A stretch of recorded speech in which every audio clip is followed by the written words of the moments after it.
بسم الله الرحمن الرحيم الحمد لله رب العالمين والصلاة والسلام على خير خلقه محمد وعلى آله وأصحابه أجمعين. روحي نوێژ خشوعە. ئینسان کە گیانی تانەما ڕوحی تیانەما دەبێتە جستەیەک. جستەکەش هەر کاتێکەوە ڕوحەکە دەرچوو دەیبەنە مزگەوتەوە با لێرە نەمێنێ لەوە چێ کابوسێک بوو. کاتە هەر نوێژێک خشوعی تیانەما ڕوحی تیانەماوە کە ڕوحی تیانەما ئەو نوێژە پێی ناوترێ نوێژ. چی دەبێتە هۆی ئەوەی کەوە نوێژەکانمان بێ ڕوح بن، نوێژەکانمان بێ خشوع بن. یەکەم هۆکار ئەوەیە گوناه دەبێتە هۆی ئەوەی کەوە ئینسان خشوع لە نوێژەکەیان نەمێنێ. عولەما زۆر جار باسەکەن، تەنانەت یەکێک لە تابعین دەفەرمێ پێهەڵکەوتنی وڵاخەکەم ئەزانم گوناهێکم کردو. بۆیە بەڕاستی گوناه وەکو پێغەمبەر صلی الله عليه وسلم ئەفەرمێ دڵی ئینسان پەڕەیەکی سپیە لەگەڵ گوناهکردنیە خاڵێکی ڕەش دەیدەی تا هەمووی ئەبێتە ڕەشی تەواو، کەواتە خشوع لە دڵایە. ئەگەر دڵ خاڵی ڕەشی تێکەوت چەندە خاڵی ڕەشی تێکەوێ ئەوەندە خشوعەکەشی نامێنێ، ئەوەندە لە خشوعەکەی کەم ئەبێ، ئەوەندە دەبێتە هۆی ئەوەی کەوا نوێژەکەی بێگیان بێ، نوێژەکەی بێڕوح بێ. یەکێکی تر ئەوەیە کەوە ئینسان بە چاولێگەری نوێژکە. بەڕاستی زۆر بەداخەوە یەکێک لە کێشەکانی ئێمە ئەوەیە بە چاولێگەری زۆر کات نوێژەکەین. بەڵگەی من لەسەر چییە لەسەر ئەوی بێ بە چاولێگەری نوێژەکەین؟ مەسەڵەن زۆر بەمان بێنە بزانین مانای نوێژ چییە، واتای نوێژ چییە، فاتحە چەند ساڵی خوێنی معناکەی چییە، ڕکوع یعنی چی، سەجدە یعنی چی، ذیکری ڕکوع و سجود چییە. بۆیە بەڕاستی دەبێ ئینسان قەدری نوێژ بزانێ، لەلایەکەوە معناکەی بزانێ، لایەوە قەدریشی بزانێ، قەدری بزانێت چونکە لە قیامەتە دەرچوون و کەوتنی من و تۆ. حتا حەدیثێکی حەسەن هەیە کە شێخی ئەلبانی بەڕەحمە لێ بە حەسەنی دانێ. ئەو حەدیثە ئەفەرمێ یەکەمین پرسیاری ناوگۆڕیش بریتێ لە نوێژ.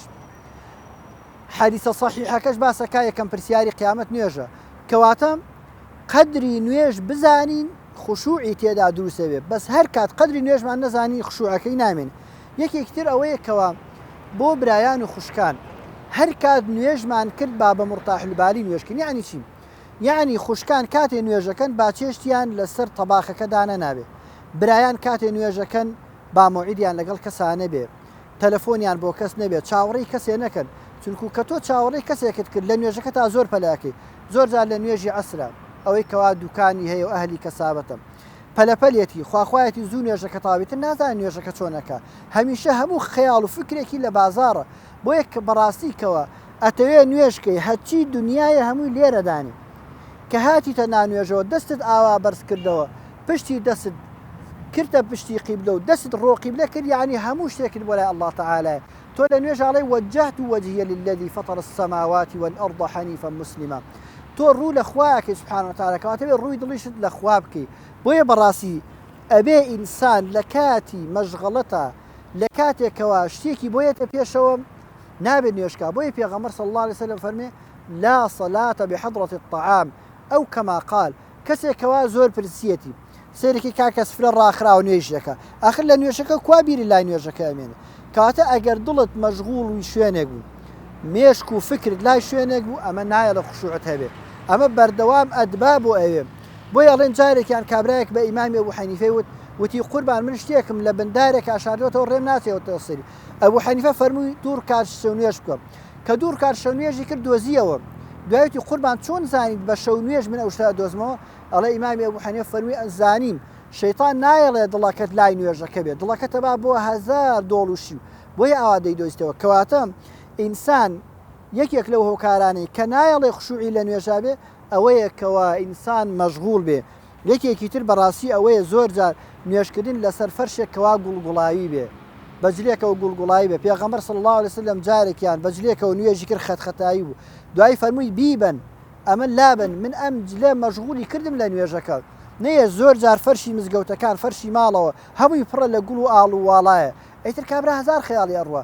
کەواتە یەکەم هۆکار ئەوەیە کەوا خشوع نامێنێ گوناهکردنە. دووەم ئەوەیە دڵ و مێشکت مەشغوڵ بێ لە شوێنێک. سێمیش ئەوەیە کەوا تۆ لەسەر شتێکی ئاڵوواڵا بەجل و بەرگێکی ئاڵوواڵا و نوێژکێکەوە خشوعتە ڕوە. بۆیە دەبێ بەڕاستی ئینسانی مسلمان ئەگەر دەیەوێت نوێژەکانی وەرگیرا بنبێ خشوعی هەبێ. خشوعیش دەوێت بربەستەکانی هەڵگری ئەو جا نوێژەکە دەبێتە نوێژێکی ڕوحدار لە قیامەتا پێی سەربەرز بین خوای گەورە نسیبی من شوێوەشی بکە وصلى الله وسلم على محمد وآله وصحبه أجمعين.